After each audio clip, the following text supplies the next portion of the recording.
Hey everyone, it's Carl again, and I was thinking the other day about Savage Worlds and how long I've been playing it. I've got a couple of campaigns I've run in Savage Worlds. I really like the game, and I was thinking, hey, there's things that I wish I would have known when I first started playing the game, because it's different than D&D, it's different than some other games, and so here's some ideas I had to share.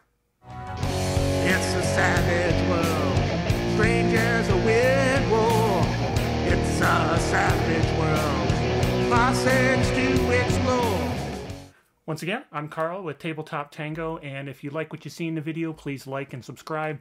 Not looking to be famous, but it'd be really cool to see those numbers go up, and if I get 1,000, I can start doing some of the community stuff, which would be kind of neat. Anyway, so let's talk about what I learned as I was playing Savage Worlds that would be really useful for a beginner GM, just starting with Savage Worlds, and some of the ideas that I could share with you guys. So the first one is, don't get hung up on memorizing every one of the rules. Savage Worlds is pretty straightforward. You've got a target number of 4, which is the base for most things. If you're doing a melee attack, it's against the person's parry, and then you're adding modifiers and based on different circumstances. So if you know a little bit about all that, you're in good shape. If you understand oppose rolls, because that'll come up, you'll be in good shape. And that's really the key things to remember. There's a lot of really cool stuff in Savage Worlds as far as things like social conflict, dramatic tasks, mass battles, stuff like that. But you don't need to learn those or really understand them until you know that things are going to happen. If you think there's going to be a chase scene coming up, or there's going to be a chase in your game, that's the time to learn the chase rules. If you've got something where a dramatic task, and they use in the book, they use the classic defusing a bomb. If that sort of thing's coming up, and you want to get out of the mode of just, hey, roll for success, and you want to add some tension, okay, go look up the dramatic task rolls. But the bottom line is you don't need to memorize every rule to get started, because there's a lot of, kind of basics that you can go with and then do some rulings. The funny one is things like vulnerable, distracted, entangled, bound. Those I know they're going to come up, and you're probably going to have to stop the gameplay, look them up, because they're kind of fuzzy, kind of complicated. They're not as intuitive as they could be. At least they weren't when I started playing. But then I started playing in Deluxe, and so I was just learning Suede after already understanding most of the basic rules anyway. But they're a little more complicated, but there's not a lot that you have to know. So anyway, don't get hung up on the rules. You can do some rulings as you go.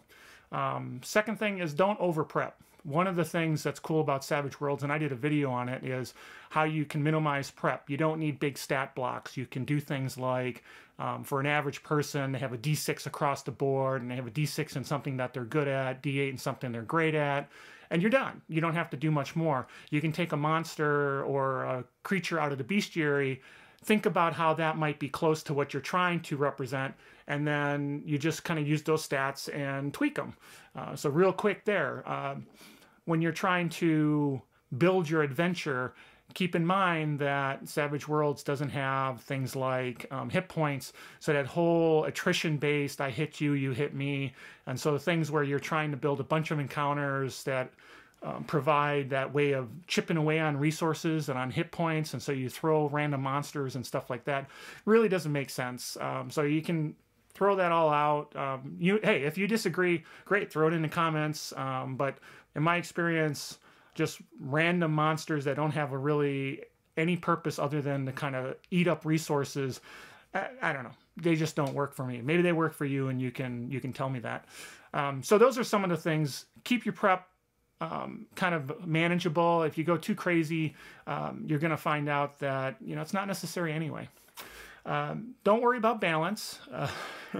In things like D&D, you have like CRs, and you try to balance the encounters so that it's almost impossible to do that in Savage Worlds. Now, in the book, it gives you some guidelines. I can't remember, but 4 mooks for every player character, or every wild card, or 2 wild cards for, I don't remember. It doesn't matter. There's really hard to do super balanced encounters in Savage Worlds. So you know what?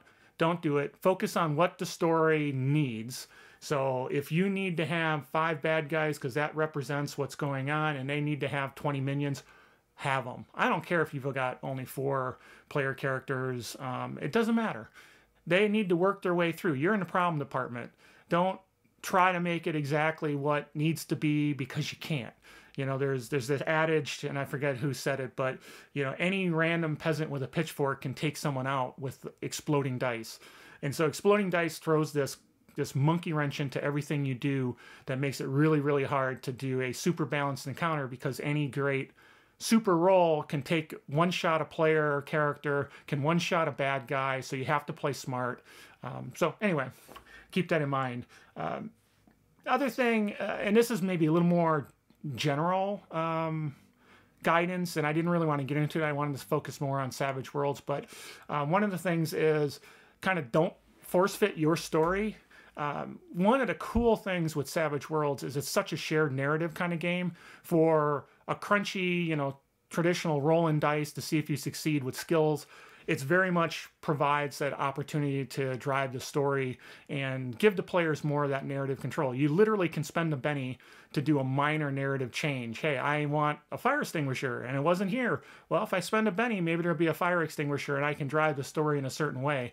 Why do I need a fire extinguisher? Well, you're going to find out. So it's really, and then with tests and with support roles and things like that, there's a lot of opportunity to role play, drive the story without getting bogged down into I'm just rolling dice. So let it happen. Don't, you know, and I was guilty of that a little bit too. And that comes from that D&D. I put monster encounters. They're in different encounters. You go to this counter and then you go to that encounter. Maybe you got 2 that kind of branch and they come together later. Forget it. Don't worry about it. Another really important thing that maybe I should have said up front, but keep the bennies flowing. One of the big things in Savage Worlds is the Benny economy. You can spend a Benny to do a lot of things. You can spend a Benny to soak damage. You can spend a Benny to allow you to re-roll a trait.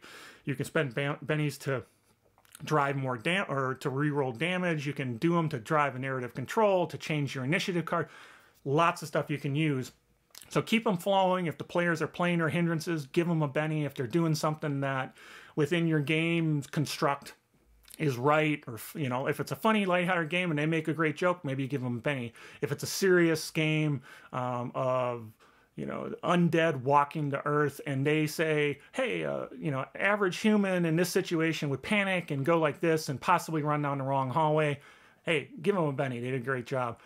I will tell you, I am so guilty of failing to give Bennies out when the story drives it. And, you know, I'm still learning that because you get so much into it. The players are having a good time. You're having a good time. And you just, oh, that person totally played their curious hindrance and I completely missed it. And I didn't give them a Benny. And you figure that out at the end of the game session. And you go, darn, no wonder, you know, folks weren't just spending Bennies, whatever. I'm not giving them Bennies when they need them. So, or when they deserve them. So keep the Bennies flowing. It's the lifeblood of the game.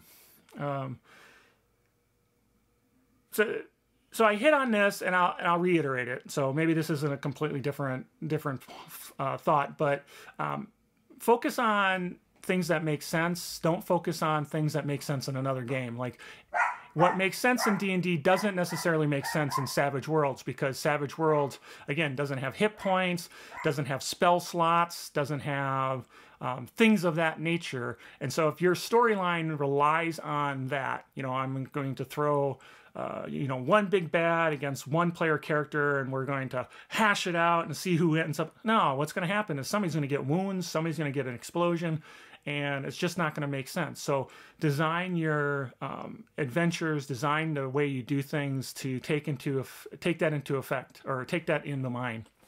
One of the things that I found, and this again maybe the more general advice, but you got to learn to edit yourself.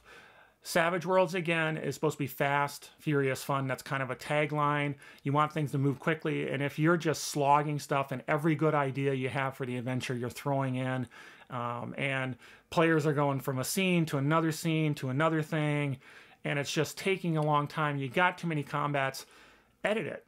Maybe the combat makes sense, but then do it as a quick encounter. That might make more sense, and players get through it quick. If you've got a really incredible hard, like somebody's trying to hack a computer. Maybe you're doing a dramatic task with all the players interacting, and that takes care of the entire scene, as opposed to you roll and then, oh, here comes the guards. Now we're going to have some battle over here, and we're going to create the initiatives, and we're going to go through them one by one, and we're just going to slog that out. Maybe just take advantage of those subsystems that are there to make things happen. So learn to edit yourself a little bit.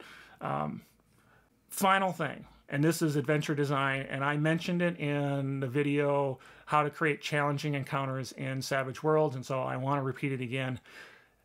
And I mentioned it, don't get into the model of putting the big bad right in the face of the players if that's not what you want to do. If you want that bad guy to die in a round, okay, then do it. If there's some reason for it, fine. But if you're trying to create a challenging encounter and you want that bad guy to be sort of the ultimate goal, protect him. You know, he's got cover. He's not there. He's got minions that are attacking and attacking while he's safe behind a wall, or, you know, bulletproof glass, whatever it is, or he's in a place where the players can't easily get to attack him. All those things should be taken into account. You know, waves of, maybe there's a lieutenant who's also a wild card, and that lieutenant is going to pull the player's concentration, because any wild card is something that you need to think about, and so that keeps your bad guy safe, big bad guy safe for a little while. Don't just put him in there and go toe to toe, because the players are going to roll some big dice, they're going to have an explosion, and they're going to do a ton of damage, and you're going to go try to soak it, and the bad guy's, he's gone. And you say, hey, that wasn't fun for the players. I would disagree with that. I'll just throw it out that even if the bad guy dies right away from an incredible shot, you know, called shot to the head with an arrow, and you get an explosion and you get that +4, and bam, that can be a lot of fun. If that's sort of too anticlimactic for you, well, then here's something you can do. But you know what? I just let the players do what needs to be done. I protect my big bad, but in the end of the day, if he gets whacked and he gets killed or she gets killed, whatever, it doesn't matter. It's fine, because the story still went forward, and a story should be the interesting thing. It shouldn't be the interesting thing is the big battle at the end. Personal opinion, but that's something I learned from my Savage Worlds day. So don't get hung up on the rules. Don't over prep. Forget balance. Keep those bennies flowing. Edit yourself. I forget all of them. But anyway, so this is what I was thinking as I was going through my thought process and saying, hey, you know, what did I learn from playing Savage Worlds? Because I'm thinking about playing some other games and what lessons can I bring? So anyway, that's my thoughts. Hey, if you want to comment, that would be awesome with your thoughts on some things that make sense. But I hope you enjoyed it. So again, like, subscribe. It'd be cool to be able to use some of the community features. That would be awesome. So once again, this is Carl with Tabletop Tango, and we appreciate you watching, and we hope you enjoyed it.